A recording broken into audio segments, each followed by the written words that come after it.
Assalamualaikum warahmatullahi taala wabarakatuh.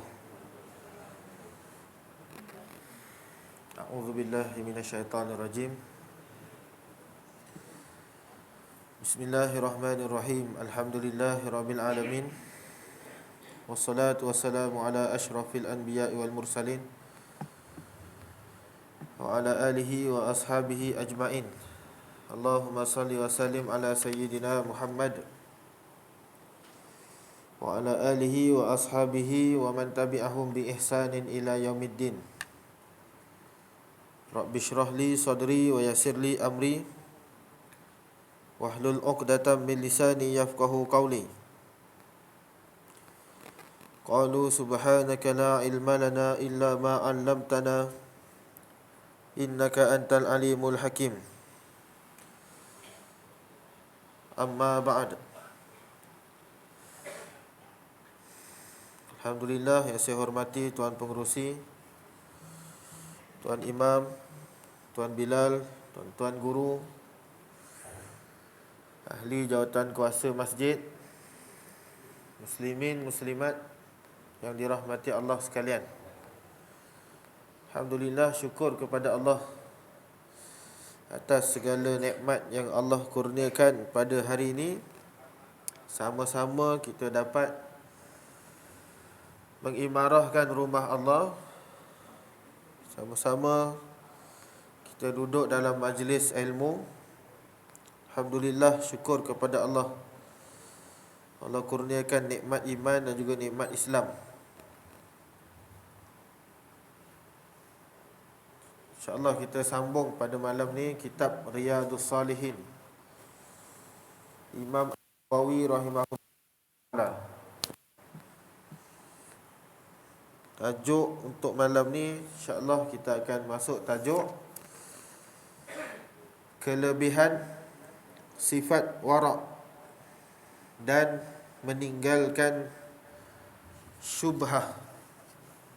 Kelebihan sifat wara' dan meninggalkan perkara-perkara syubhah.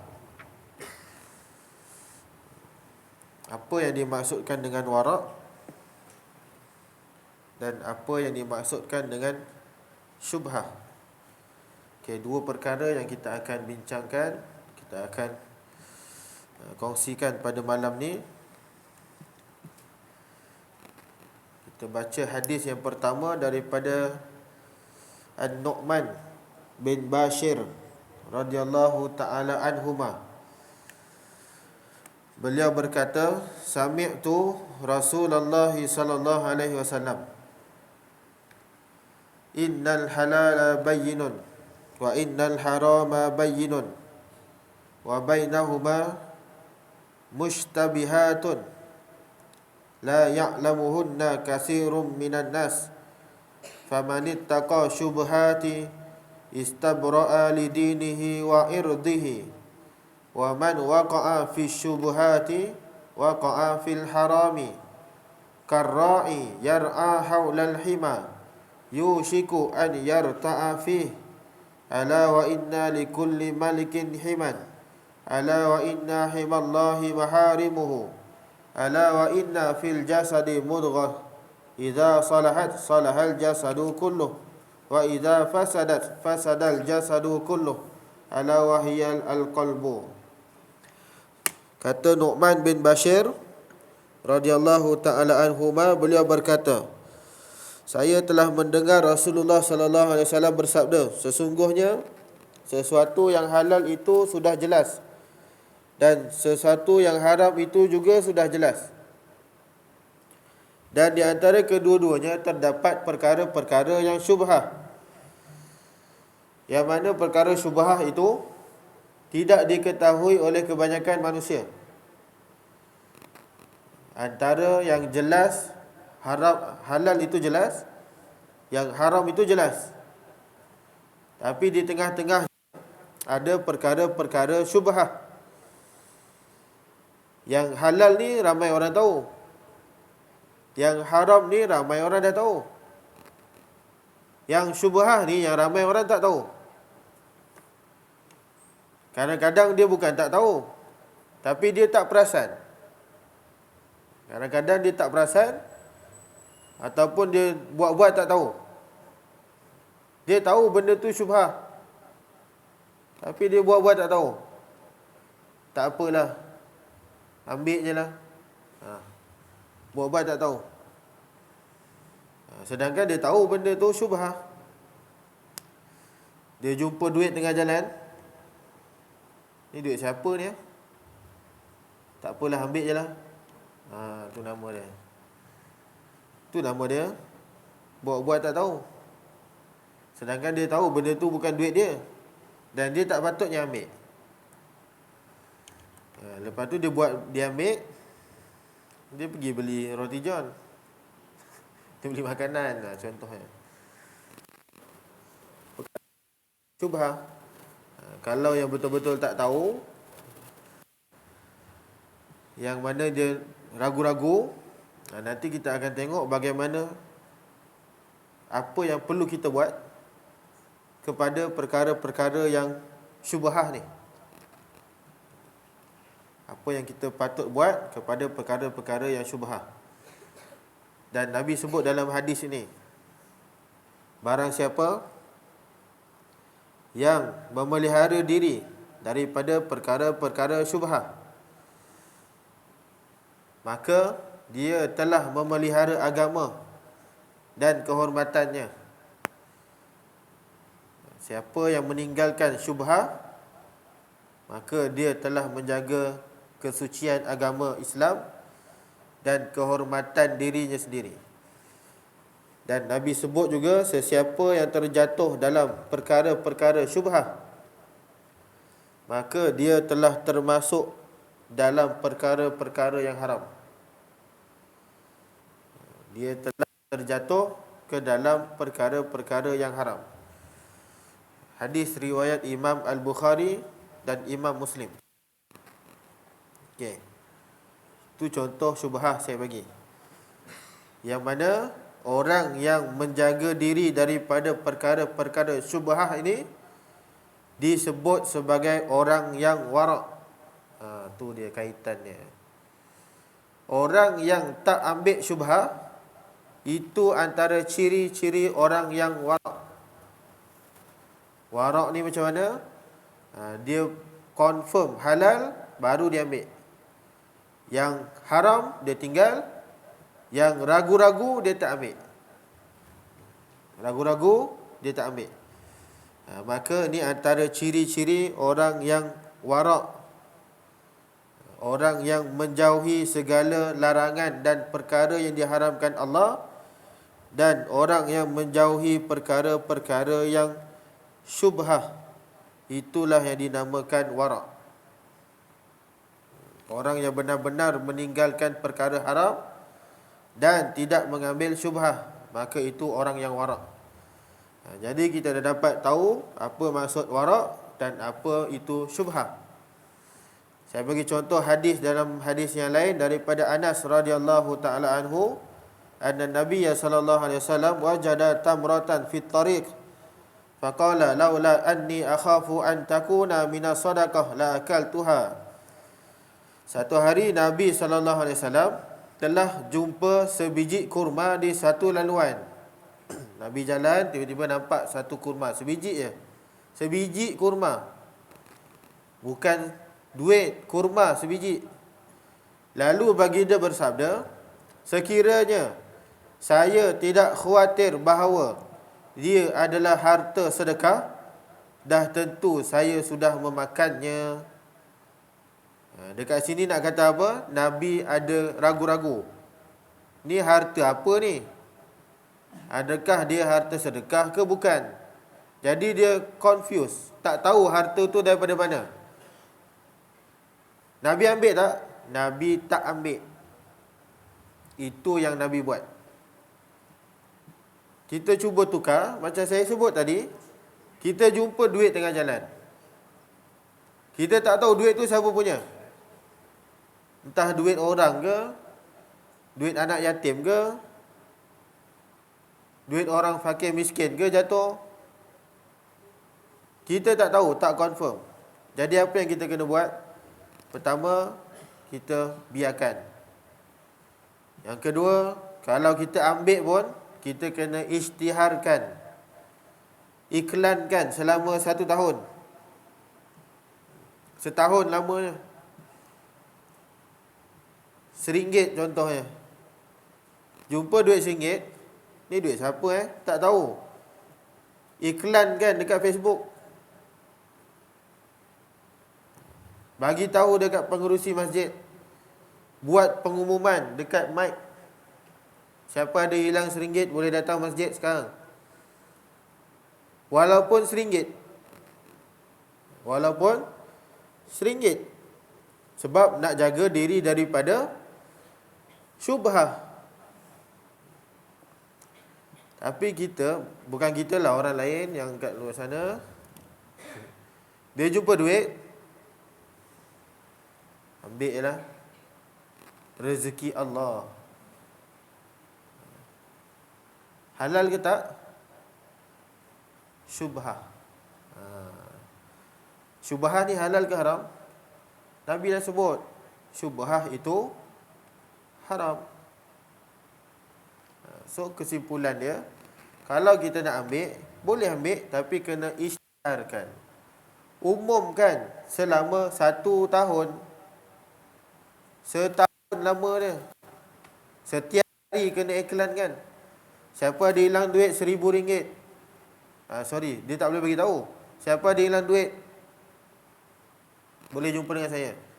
Siapa ada hilang duit, boleh jumpa dengan saya. Besok, siapa ada hilang duit, jumpa dengan saya. Setiap hari.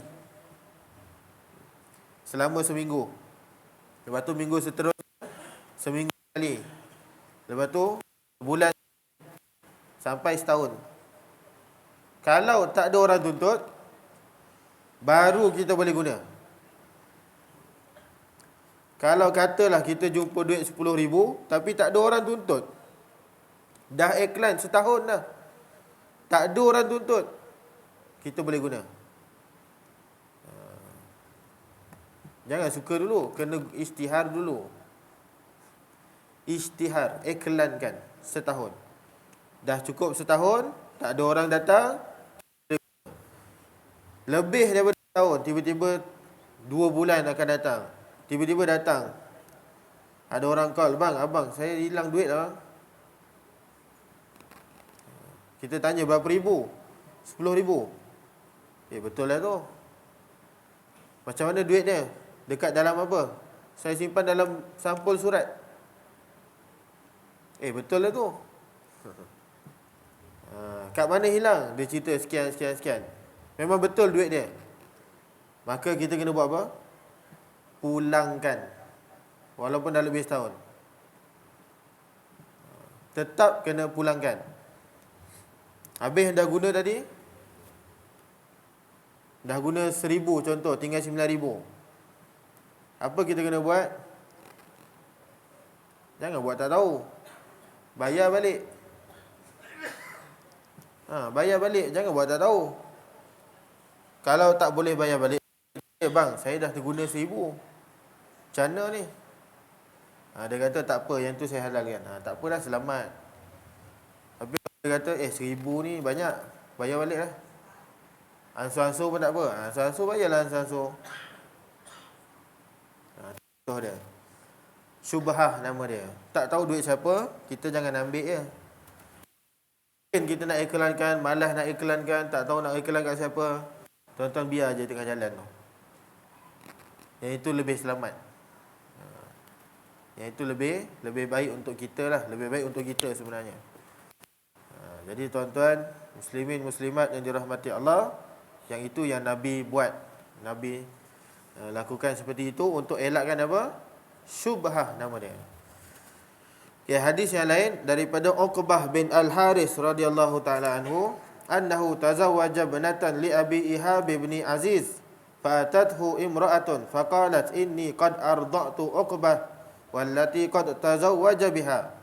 Faqala laha Uqbah ma a'lamu annaki arda'tini wala akhbartini. Farakiba ila Rasulillah sallallahu alaihi wasallam bil Madinah. Fasa'alahu faqala Rasulullah kaifa wa qad qila fafaraqaha Uqbah wa nakahat zawjan ghairah. Ni ada satu cerita tentang seorang sahabat Nabi namanya Uqbah. Uqbah ni dia berkahwin dengan seorang perempuan namanya, dia tak sebut nama, dia sebut nama ayah dia, Abu Ihab bin Aziz. Jadi anak kepada Abu Ihab dia kahwin dengan Uqbah. Maka bila dah kahwin, satu hari seorang wanita datang kepada Uqbah dan isterinya. Dah kahwin dah setahun ni, contohnya, tiba-tiba ada orang datang. Assalamualaikum Uqbah, saya nak bagi tahu ni. Nak bagi tahu apa, cik? Sebenarnya saya adalah ibu susuan kepada isteri kamu. Tuan-tuan, dia kata apa? Dia kata saya pernah menyusukan Uqbah dan saya telah juga menyusukan isteri kamu. So maknanya perempuan ni dia susukan suami dia, dia susukan isteri dia. Dua orang ni ibu susu. Dua orang ni anak susuan dia. Dua orang ni anak susuan kepada perempuan ni. Suami, isteri, anak susuan kepada dia. Maka apa yang berlaku dekat situ? Faqala laha Uqbah. Dia kata, saya tak tahu. Saya tak tahu yang ni adik-beradik susuan saya. Dan saya tak tahu pun dia menyusu dengan kamu. Dan kamu pun tak pernah bagi tahu saya. Tu cerita Uqbah. Mak susuan dia ni tak pernah bagi tahu pun yang dia ada adik-beradik susuan. Tu masalah dia. Kemudian Uqbah pun dah pening kepala, macam mana nak buat ni? Dia pun pergi ke Madinah jumpa dengan Rasulullah sallallahu alaihi wasallam. Dia pun cerita, ya Rasulullah, rupa-rupanya saya kahwin dengan adik-beradik susuan. Maka Nabi kata apa? Wahai Uqbah, kamu kena ceraikan dia.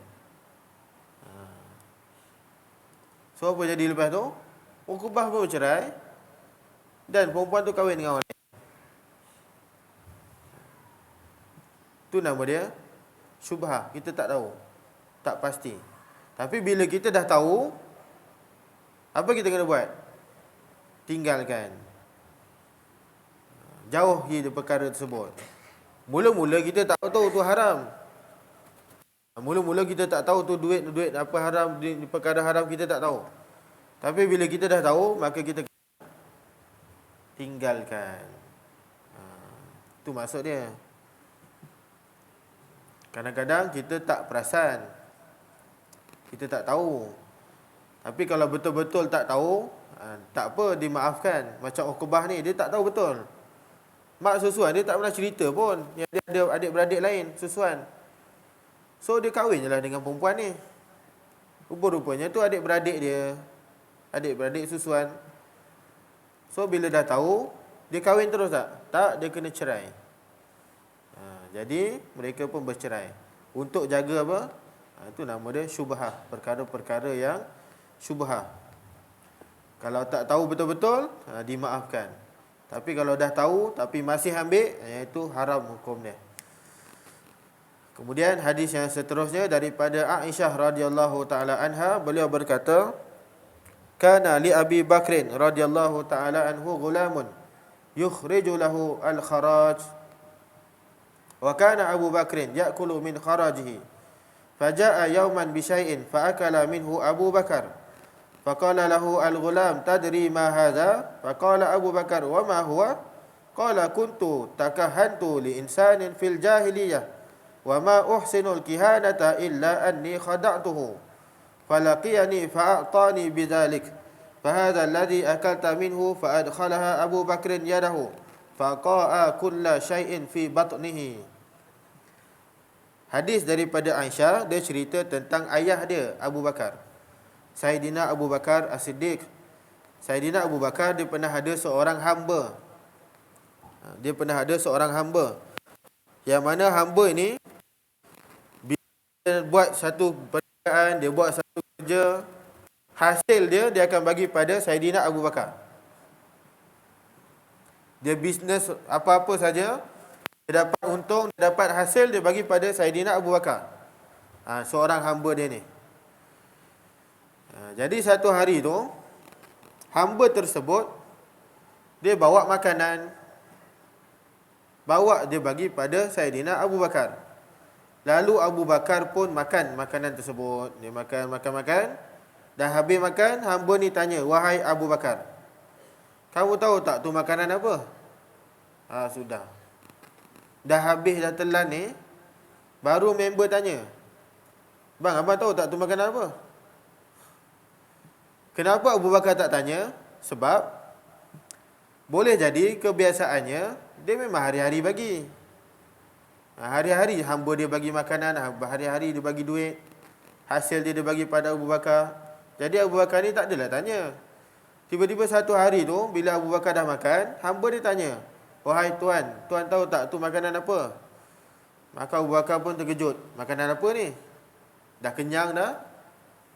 Dah makan dah habis, baru dia tanya, ini apa? Maka hamba tu pun kata, wahai tuan, saya baru sahaja melakukan satu tilikan. Saya baru saja buat tilik nasib orang tadi.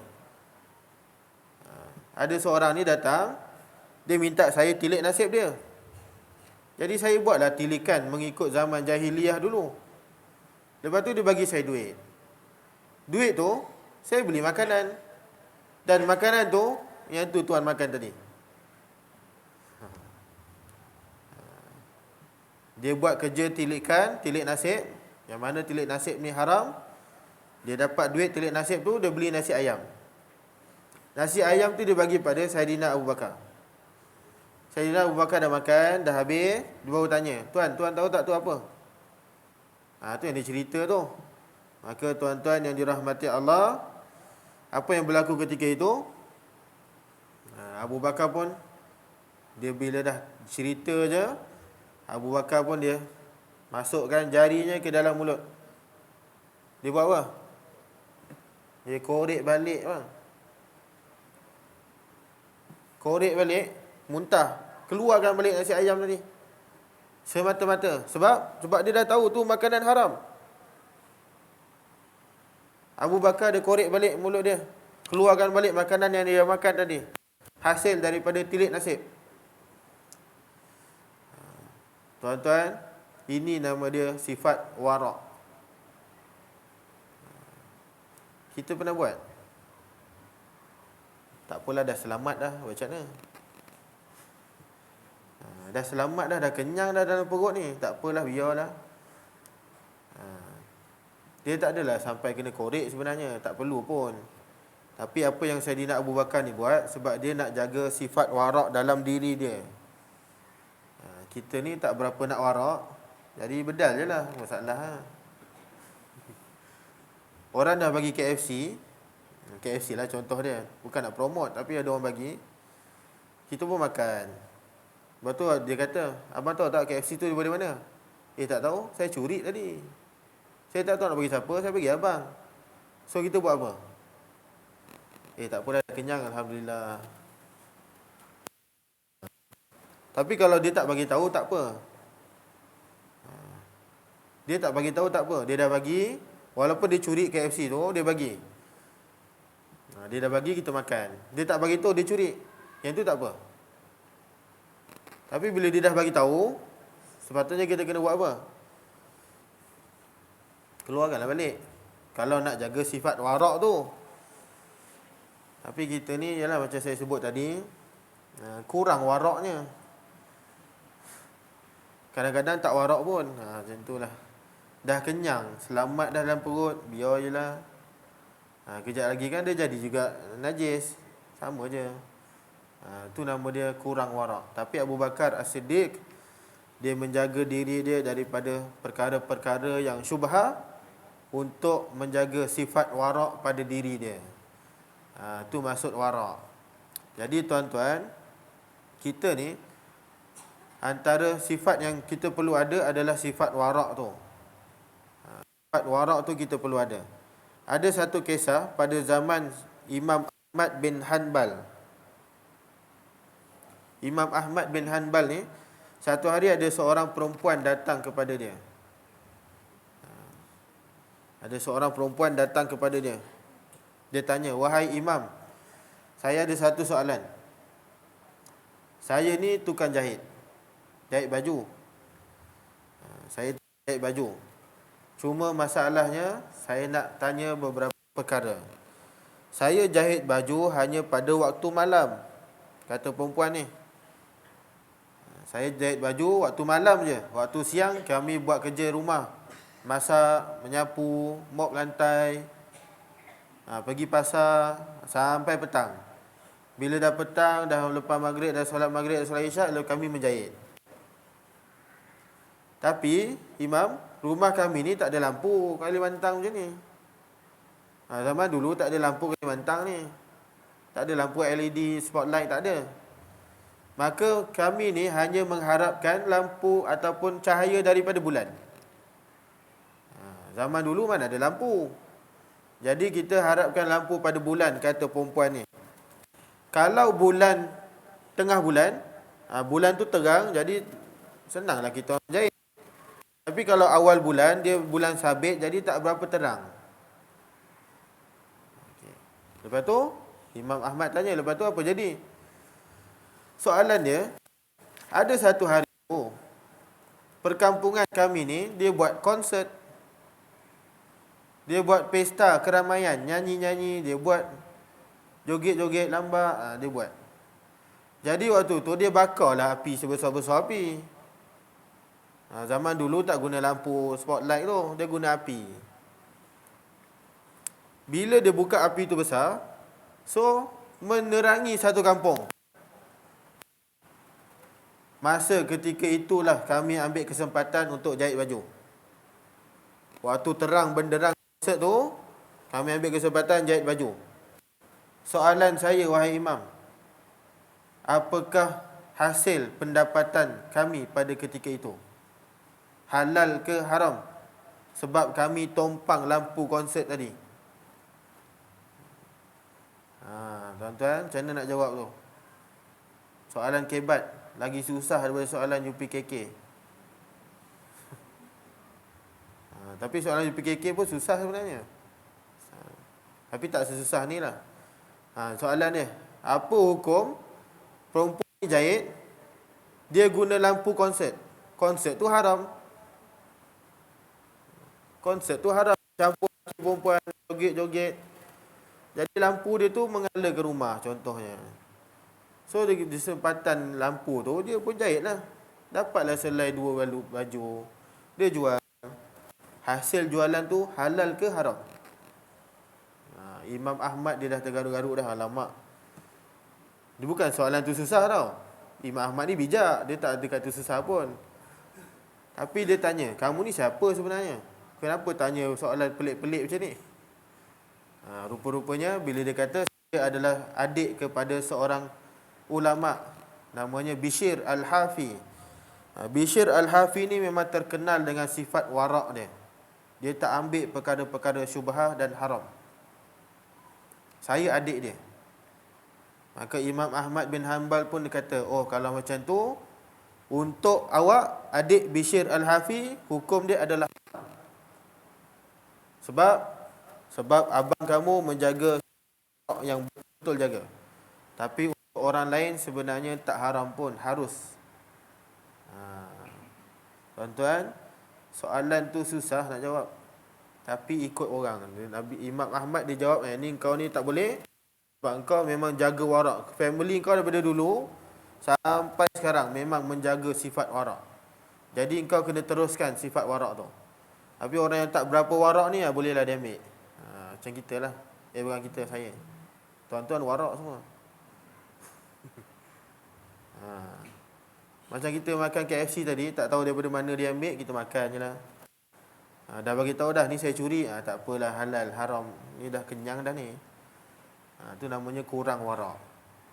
Jadi tuan-tuan, peristiwa ataupun kisah tersebut nak bagi contoh kepada kita bahawasanya ada orang di dunia ni, bukan dulu je, sekarang pun, yang mana dia betul-betul jaga warak ni. Dia betul-betul jaga hasil pendapatan yang dia dapat. Gaji dia dapat daripada mana, duit dia dapat daripada mana, dia betul-betul jaga. Saya bagi contoh. Baru-baru ni ada viral, bukanlah viral sangat pun. Kalau rajin baca dia viral lah. Kalau tak baca-baca dia tak tahulah isu tu. Ada satu ketika tu bulan 1 tahun ni, berapa bulan fatwa ni? 8 Januari 2024. Isu apa? Mufti Wilayah Persekutuan dia keluarkan satu hukum. Hukum bekerja di bank. Dia kata haram. Sudah.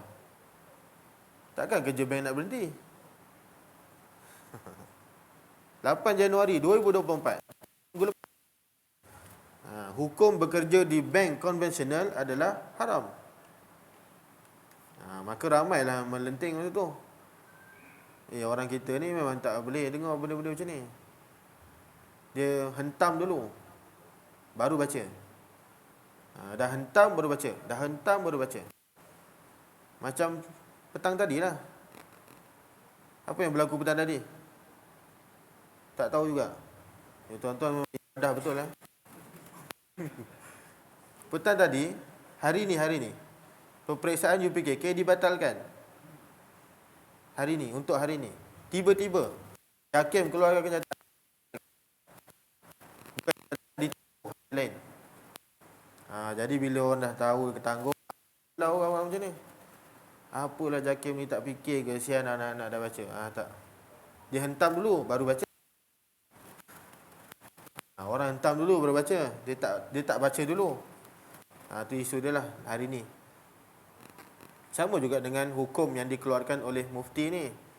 Pendapat daripada mufti wilayah ni dia kata hukum bekerja di bank konvensional adalah haram. Sebaiknya cari kerja lain. Jadi kita yang kerja bank ni alamak macam mana Maka kita pun bacalah apa yang mufti ni tulis. Dia kata mula-mula dia sebut kewajipan sebagai umat Islam untuk mencari rezeki yang halal dan baik. Itu kita terima betul. Tak ada masalah. Dia bagi hadis ayat Al-Quran, dia bagi hadis, semua betul. Semua jelas. Kemudian disebut tentang kerja di bank. Meskipun begitu, kesemua jenis bahagian dalam bank tergolong dalam kalangan mereka yang disebutkan dalam hadis-hadis yang di atas tadi. Contoh kalau bank tu bank konvensional. Jadi kita kerja dekat bank konvensional. Apa hukum dia? Maka mufti ni dia bagi kepada dua pecahan. Sebab tu kita kena baca dulu. Jangan hentam dulu baru baca. Baca dulu. Siapa yang tak boleh, siapa yang boleh. Maka mufti ni pun kata, golongan yang pertama, mereka yang bekerja secara langsung dengan transaksi riba. Maka pekerjaan itu hukumnya adalah haram. Contoh, dia kerja dekat bank dan dia promote produk yang konvensional. Ambillah pinjaman ni konvensional. Ini lebih baik daripada sekian. Produk tu adalah produk pinjaman konvensional, bukan Islamik punya. Jadi dia promote produk konvensional. Hukumnya adalah haram. Satu. Tapi kalau dia promote produk Islamik, tuan boleh ambil yang ini Islamik punya produk. Yang ini pinjaman ataupun pembiayaan Islamik. Nak buat pinjam kereta, nak buat loan kereta ni Islamik punya. Dia tak promote dalam konvensional, dia promote Islamik. Yang itu okey. Jangan hentam terus. Baca dulu. Baca dulu. Satu. Itu contohnya lah. Jadi kalau kita terlibat dengan perkara-perkara riba tadi, maka hukumnya haram. Tapi kalau kita sekadar promote produk-produk yang Islamik, maka kita tak ada masalah untuk kerja di bank. Cumanya ialah ada beberapa risiko lah. Contoh kita jaga kaunter. Kaunter tu dia tak asing, yang ni konvensional Islamik. Dia tak ada asingnya. Yang datang tu pun bukan semua orang Islam. Ada je orang Cina, orang India. Jadi tak semua orang Cina India ambil Islamik punya. Dia ambil yang konvensional. So bila dia datang kepada kita, kita berurusan dengan dia. Yang itu risiko dia. Maka dekat situ sebenarnya kita kena elakkan. Tapi susah lah kan, kita dah kaunter depan. Kita tanya tu, Amoy lu nak apa ni? Saya nak buat pinjaman riba. Cari orang lain. Boleh macam tu? Kena maki je lagi. Dia marah nanti, apa you ni bank sini ni, tak elok, tak bagus. So untuk jalan selamat, sebab tu mufti kata, kalau boleh elak, teruskan. Kalau boleh elak daripada transaksi riba tu, teruskan kerja di situ. Tapi kalau tak boleh elak, cari kerja lain. Itu jawapan mufti. Kalau dia boleh elak, golongan yang kedua ni boleh kerja dekat bank. Contoh ni siapa? Cleaner. Dia kita tanya dia, abang kerja mana? Saya kerja bank sebagai cleaner. Tapi kerja bank. Boleh tak? Tak ada masalah, sebab dia tak ada kaitan dengan transaksi riba tu. Abang kerja mana? Saya kerja bank sebagai security. Tak ada masalah, boleh, sebab dia tak kena mengena dengan transaksi riba. Dia duduk depan tu, dia jaga, dia pegang pistol.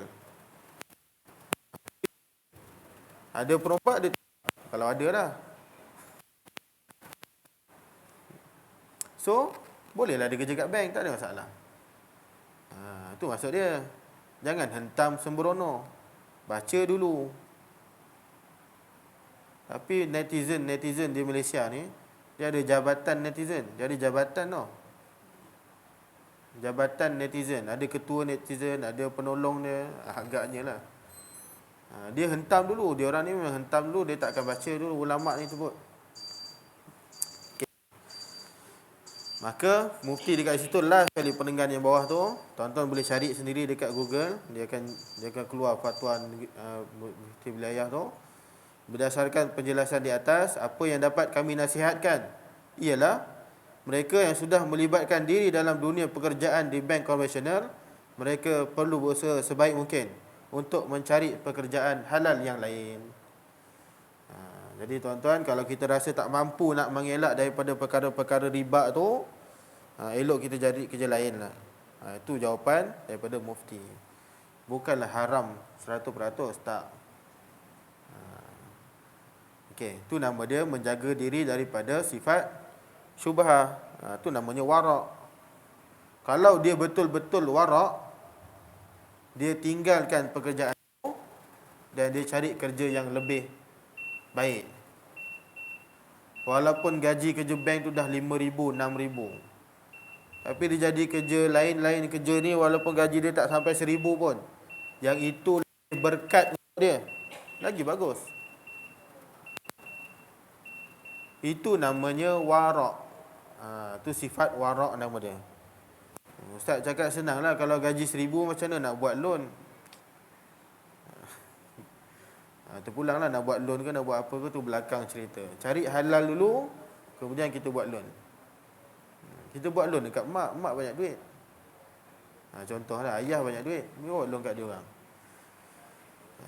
Itu isu yang berlaku lah baru-baru ni. Kenapa mufti kata haram kerja kat bank?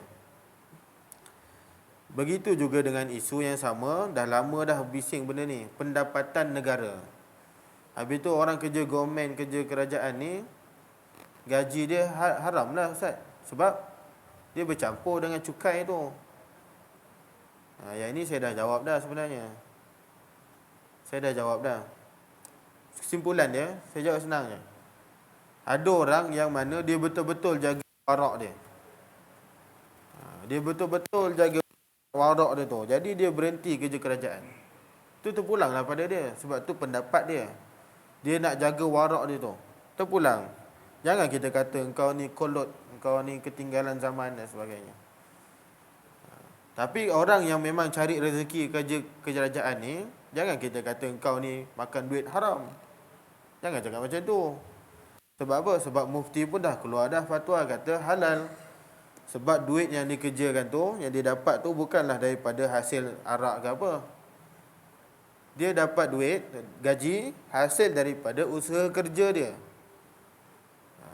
Hasil daripada usaha dia kerja daripada pukul 8 sampai pukul 5, setiap bulan dia dapat duit. Tu hasil dia. Dia tak tahu pun daripada mana duit tu datang. Jadi dia ambil lah gaji tu. Maka gaji tu halal sebab dia buat kerja. Ini pendapat yang ni lah. So dia kerja je lah kerajaan, tak ada masalah. Tapi ada yang ni yang memang betul-betul nak jaga ni, dia berhenti tu. Tak apalah Ustaz, saya berhenti cari kerja lain lah. Tak ada masalah, silakan. Bagi orang lain kerja kerajaan, ramai lagi. So tuan-tuan terpulang nak pilih yang mana. Berdasarkan apa yang kita bincang ni tadi, buat kata mufti ni lah, buat kata mufti wilayah ni, dia kata sebaiknya cari pekerjaan yang halal. Sebaiknya cari pekerjaan yang halal. Sepatutnya kita ni patut bimbang bukannya pada hasil pendapatan kerajaan tu. Ustaz, kerajaan ni dapat duit daripada cukai arak, cukai judi, cukai sekian-sekian. Sepatutnya kita bimbang gaji dia tu. Punch card lambat, datang lambat, balik awal. Yang itu yang patut bimbang. Bukan kerajaan bagi duit daripada mana, tak payah. Punch card pukul 8 sepatutnya dia datang 8.30. Balik pukul 5, dia balik 4, pukul 4 dia dah tunggu dah. Yang itu patut lebih bimbang. Yang itu patut kita lebih takut. Lebih takut halal ke haram ke syubhah ke. Itu satu hal. Punch card lambat, balik awal. Lepas tu sepanjang dia kerja pukul 8, pukul 5 tu apa yang dia buat? Dia main Facebook. Yang tu syubhah ke tak tu? Yang main Facebook tu syubhah ke tak? Kalau Ustaz 5 minit pun berkira. Itu baru Facebook 5 minit, TikTok 5 minit, Instagram 5 minit, WhatsApp 10 minit. Tu belum ada cerita. Kalau ada cerita setengah jam. Tengok movie, waktu kerja tengok movie, syubhah ke tak tu? Tapi bincang, ini hasil kerajaan haram ni. Sumber daripada sumber arak, cukai judi dan sebagainya, ini haram. Tapi dia duduk tak buat kerja pun. Yang itu lebih dia bimbang sepatutnya. Jadi tuan-tuan yang dirahmati Allah, so kalau kita betul-betul nak jaga sifat warak dalam diri, maka kita tinggalkan perkara-perkara yang syubhah. Perkara-perkara yang ada keraguan padanya. Ni nak tinggal ke tak nak ni, nak buat ke tak nak ni, tu nama dia syubhah. Tu nama dia syubhah. Kalau betul-betul nak jaga, kita perlu jaga diri daripada sifat syubhah itu tadi. Kita tinggalkan. Jangan ambil langsung perkara-perkara syubhah ni, tinggal terus. Tinggal terus. Yang itu baru betul. Jadi tuan-tuan yang dirahmati Allah, itu maksud warak. Itu maksud warak. Kata Imam Al-Ghazali, orang yang benar-benar warak ni, dia memang betul-betul tinggalkan perkara-perkara yang ada keraguan pada dia. Seperti mana yang disebut dalam hadis, da' ma yaribuka ila ma la yaribuka. Tinggalkan apa yang membuatmu ragu kepada apa yang tidak membuatmu ragu-ragu. Kalau benda tu ragu-ragu, tinggalkan. Kita buat benda yang kita yakin. Ada dua kerja. Satu ni ragu-ragu, ini tak halal tak tidak, tapi gaji dia besar. Kerja kedua, yang ini confirm halal, tapi gaji dia sikit. So Nabi suruh buat apa? Tinggalkan yang ragu-ragu, ambil yang yakin ni. Yang kita yakin halal ni kita ambil. Itu pendapat Imam Al-Ghazali. Sebab Imam Al-Ghazali ni, dia memang orang tasawuf. Orang tasawuf, dia jaga dia punya hati. Perkara-perkara syubhah ni memang out terus, tak nak. Jadi orang tasawuf, macam itulah kaedah dia. Sikit ke, banyak ke, syubhah je tinggal. Itu orang-orang tasawuf. Tapi kalau kita nak ikut Imam Al-Ghazali, tak ada masalah, silakan, teruskan. Kita tak adalah nak kata awak ni kolot dan sebagainya, teruskan. Jadi orang-orang yang benar-benar menjaga diri daripada perkara-perkara yang syubhah, maka itulah yang sebaiknya, kata Imam Al-Ghazali. Jadi tak adalah kesalahan dia Cuma tuan-tuan yang dirahmati Allah, dalam fiqh, yang ni kalau kita ikut fiqh lah pula. Kalau ikut tasawuf tadi, tak payah tengok-tengok apa-apa dah. Kalau syubhat je tinggal. Syubhat je tinggal. Itu tasawuf punya hukum. Kalau hukum fiqh dia lain sikit. Hukum fiqh ni ada konsep berjaga-jaga, nama dia ihtiyat. Berjaga-jaga. Nama dia ihtiyat. Perkataan ihtiyat ni macam tadi lah, dia jaga-jaga daripada perkara-perkara yang diharamkan. Kalau dia tak tahu perkara itu halal ke haram, itu dia syubhat, dia jaga-jaga. Tapi dia ada penilaian dia. Yang fiqh ni dia ada penilaian dia. Baik buruk dia. Yang mana lebih baik, yang mana lebih buruk, dia ada penilaian. Fiqh dia lain. Tasawuf punya lain. Samalah macam isu Covid dulu.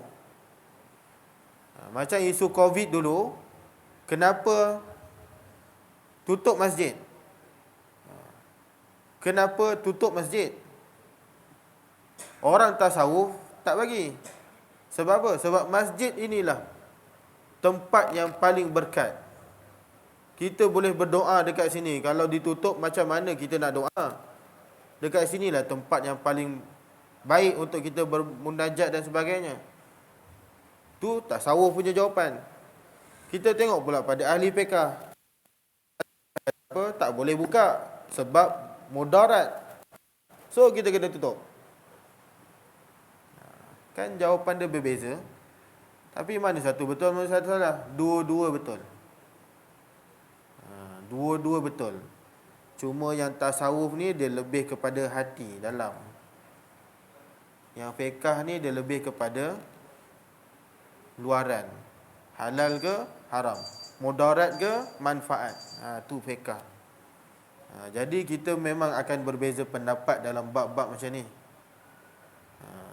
Kita memang akan berbeza pendapat. Jadi saya cakap awal-awal lah, kita memang akan berbeza pendapat dalam bab-bab ni. Ustaz kata boleh pula ambil yang tu syubhat.